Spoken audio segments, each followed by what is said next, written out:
আসসালামু আলাইকুম রহমতুল্লাহি আবরকাতুহু। আমি ফেসবুকে বেশ কয়েকটা ভিডিও দেখলাম যে কেউ ওয়াজ করলে, কেউ ওয়াজের মধ্যে কিছু একটা বললে ওটা কেটে ছোট করে ওটা নিয়ে বিভিন্ন ধরনের ভিডিও বানায়, ওটাকে হয়রানি করা হয়, হুজুরকে হয়রানি করা হয়। আচ্ছা, কেন ভাই? আপনারা জিনিসটা আগে জাস্টিফাই করবেন, কতটা সত্যি, হ্যাঁ, কতটা মিথ্যা, রিসার্চ করবেন, ভেরিফাই করবেন। করতে করতে যদি আপনারা না পান, এটা যদি সত্যতা না পান, তাইলে আপনারা সরাসরি গিয়ে ওনার হুজুরের সাথে যোগাযোগ করবেন। কেন শুধু ওটা কেটে ফেসবুকে আপনারা ভাইরাল করবেন বা ফেসবুকে আবার কমেন্ট দিবেন।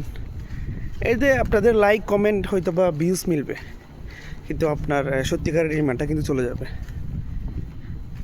বুঝছেন?